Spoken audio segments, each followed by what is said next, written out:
안녕하십니까. 2023년 3월 22일 최병모의 팩트 시작하겠습니다. 어제 김용 전 민주연구원 부원장에 대한 재판이 있었습니다. 정치자금법 위반 혐의죠.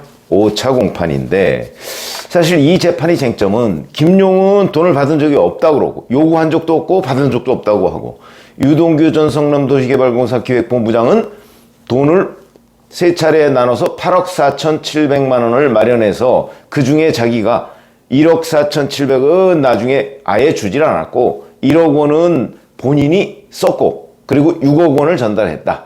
이렇게 진술을 하고 있습니다. 그러니까 돈을 준 사람과 받았다는 사람이 서로 말이 180도 다르니까 누구 말을 믿을 수 있느냐. 이게 쟁점이죠.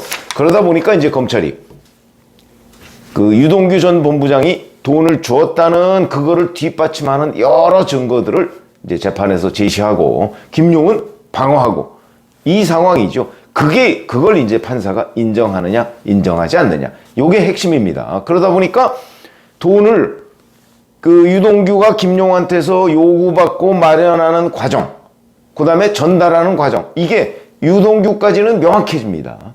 그러면 이제 유동규에서 김용으로 건네간 부분, 이걸 이제 한쪽은 부인하고 한쪽은 줬다고 하고 요거죠. 근데 줬다고 하는 걸 뒷받침하는 증거들, 이거를 이제 검찰이 제시를 하고 정민용 변호사가 어저께는 이제 증언을 했는데 이 증언이 가히 정말 무더기 증거다. 정황으로는 돈을 주었다는 것만 보지 못했고 주는 장면만 보지 못했고 나머지는 거의 동영상처럼, 그러니까 언제 어디에다 넣어서 어떻게 주었다는 것까지 거의 확실시되는 증거들이 어저께 증언이 쏟아졌다. 이런 얘기죠. 왜냐하면 돈을 줬다는 거는 직접 사진을 찍어놓기 전에는 증거가 있을 수가 없습니다. 세상의 뇌물은 다 그렇습니다. 정치자금과 현금으로 주고받는데, 그러니까 그 장소에 둘이 같이 있었고 그 다음에 현금을 주었다는 장면, 이런 것들이 동영상처럼 정확하게 진술이 되면 유죄가 입증되는 겁니다. 그건 뭐 대법원 판례에도 다 그렇게 나와 있습니다. 왜냐하면 아시다시피 그 현장을 누가 촬영해 놓지 않고 사진 찍어 놓지 않으니까요.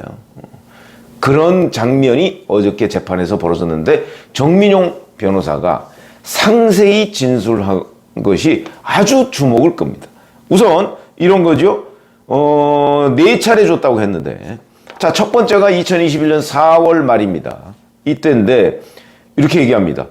침향환 쇼핑백에 담아서 서초동에 있는 남욱 변호사 사무실에서 받았다. 그리고 유동규 씨의 유원홀딩스 사무실에 김용 전 민주연구원 부원장이 왔는데 그때 그 자기와 눈이 마주쳤지만 김용 전 부원장은 표정 변화가 없었다.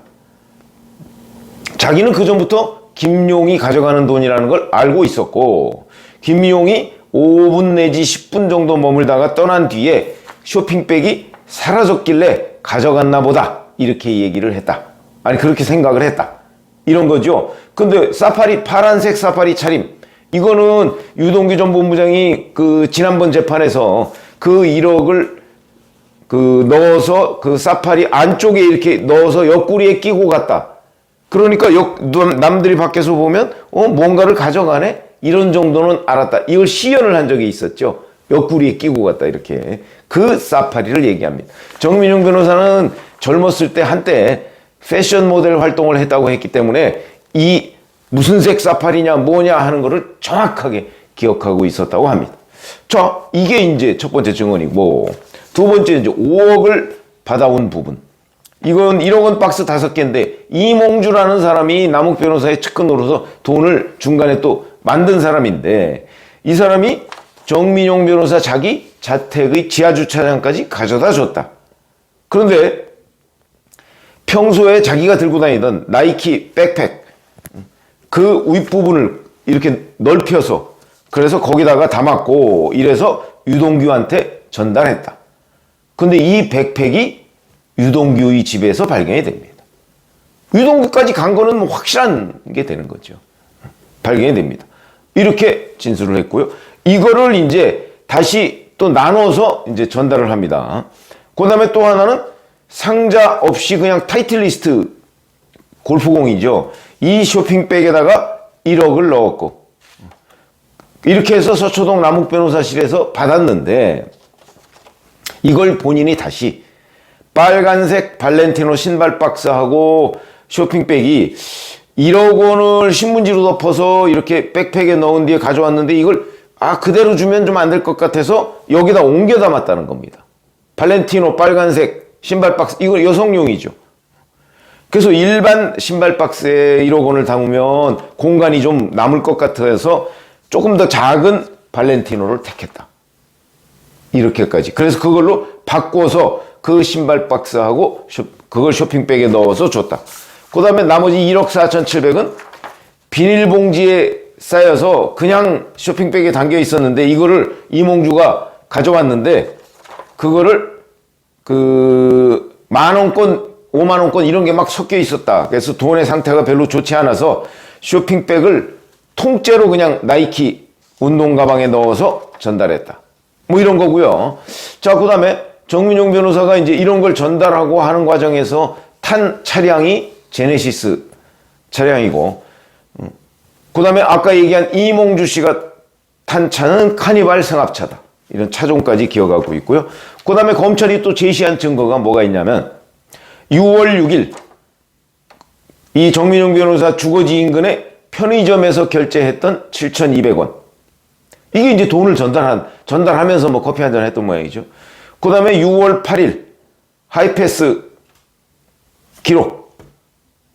그 다음에 6월 7일 이 5억 원 나이키 백팩. 이걸 전달했을 때 카페에서 결제한 4,000원. 뭐 이것까지도 다 하고, 정민용이 몰던 유원홀딩스 소유 제네시스 차량, 이거에 하이패스 출입 기록. 왜냐면 줬다고 하면 어디까지 가야 되니까. 그 다음에 유동규 씨 아파트 주차장 입출입 기록.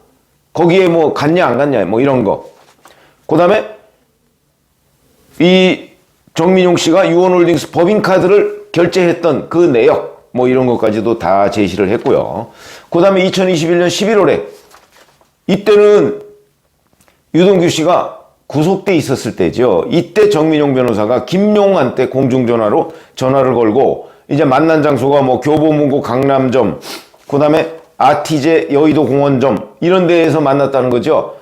그런데 이 부분에 관해서 이 김용과 정민용의 인터넷 접속 기록, 그 기지국 정보, 그 다음에 김용의 카드 결제 내역, 이런 것까지 이제 다 제시를 했답니다. 그럼 김용이 갔다. 그리고 2021년 4월에 유동규 씨의 유원홀딩스에 김용이 갔다는 사실은 인정을 했습니다. 그런데 인사차 갔다고 했습니다. 인사차. 한참 그 이재명 경선 후보의 경선 준비로 바빴을 때 분당의 유원홀딩스 사무실에 인사차 갔다. 말이 됩니까? 돈 받으러 간 거죠. 그 돈 받는 그 현장만 정민용 변호사가 보지 못했을 뿐이지, 그 돈을 전달하는 과정, 이런 것 저런 것들, 그 다음에 쇼핑백이 김용이 오고 간 다음에 없어졌다, 상세하게 진술이 돼 있다. 그런 거고요. 그 다음에 여기서 또 하나 결정적인 장면이 있습니다. 자, 정민용 변호사의 진술에 따르면 사안에 5분 내지 10분 정도 머물다가 떠났다고 그랬죠. 그러면 김용이 인정한 부분이 있죠. 인사차 갔다. 한참 그 경선 준비로 바쁜 사람이 인사차 분당에 있는 유동규 씨 사무실에 갔는데 5분 내지 10분 머물다 갔다? 그 이해가 되십니까? 인사차 갔는데. 얘기 안 되죠. 인사차 가면 인사말 몇 번 하면 5분 지나고 10분 지납니다. 응? 그리고 자기네들 의형제간인데 뭐 이런저런 얘기들 엄청나게 많이 했고, 경선 얘기도 잘 돼가냐 뭐 이런 얘기 했을 텐데 5분 내지 10분 있다 떠났다? 그 얘기는 와서 딱 돈만 받고 떠났다는 얘기하고 거의 비슷한 얘기가 된다. 그러니까 인사차라는 김용 전 부원장의 해명이 이것만 봐도 벌써 납득이 되지 않는다 하는 게 이제 입증이 되는 거고요. 그 다음에 이렇게 수많은 상세하고 구체적인, 그러나 이제 유동규 전 본부장이 돈을 전달한 날짜가 며칠이다, 이게 지금 특정이 안 됩니다. 왜냐하면 이몽주 씨라는 사람이 돈을 전달한 날짜는 적어놨는데, 그건 이몽주라는 사람이 전달한 날짜는 주로 정민용 변호사한테 전달한 거죠. 그럼 이제 정민용이 유동규한테 전달하고 유동규가 유동규가 김용한테 전달을 하니까 요 좀 갭이 있을 수 있는 거 아닙니까? 요것 때문에 이제 이몽준은 메모를 해놨습니다. 전달한 날짜를. 그런데 다 그 이후가 되겠죠, 날짜가. 그거를 정확하게 특정을 하지 못한다 하는 게 이제 하나의 문제점으로 등장하고 있는데, 날짜는 특정을 못해도 대략 장소와 정황은 유동규 전 본부장이 진술한 적이 있습니다. 뭐 광교 주변에 어디, 그다음에 경기도청 인근 이런 데서 전달했다고 하고, 경기도청 인근에서 전달했을 때는 밤 9시 몇 분, 뭐 거의 10시 다 돼서인데, 그때 전달하고 나서 경선 얘기를 이리저리 하면서 그 공원에서 담배도 같이 피웠다. 뭐 이런 얘기까지. 아마 이런 것도 무슨 기지국 정보나 뭐 이런 걸로 혹시 확인했을 수도 있습니다. 근데 그걸 뭐 검찰이 법정에서 제시하지는 않았는데, 이런 것들까지 이렇게 해보면 유동규, 정민용, 그다음에 검찰이 제시한 뭐 하이패스 기록, 그다음에 카페, 뭐 주차장 입출차 뭐 이런 거 다 따지면, 그다음에 뭐 5분 내지 10분 정도 머물다 갔다 뭐 이런 것까지 종합적으로 따지면, 글쎄 이거를 김용이 돈을 안 받아갔다, 또 유동규 전 본부장을 안 만났다, 이렇게 판단하기는 현실적으로 어려운 것 아닌가. 정말 증거가 쏟아졌다. 저는 이렇게 말씀을 드리고, 뭐 물론 이거는 김용 재판의 진행 과정입니다. 또 이제 김용 변호인 측이 뭐 채택한 증인들은 와서 또 김용한테 유리한 증거들을 얘기하겠죠. 그때 한번 그 유리한 증거가 뭔지 이런 것들을 한번 살펴보면 꼭 판사가 아니라도 웬만한 사람의 상식적으로 이 재판의 결과를 예측할 수가 있겠다. 이렇게 말씀을 드립니다. 고맙습니다.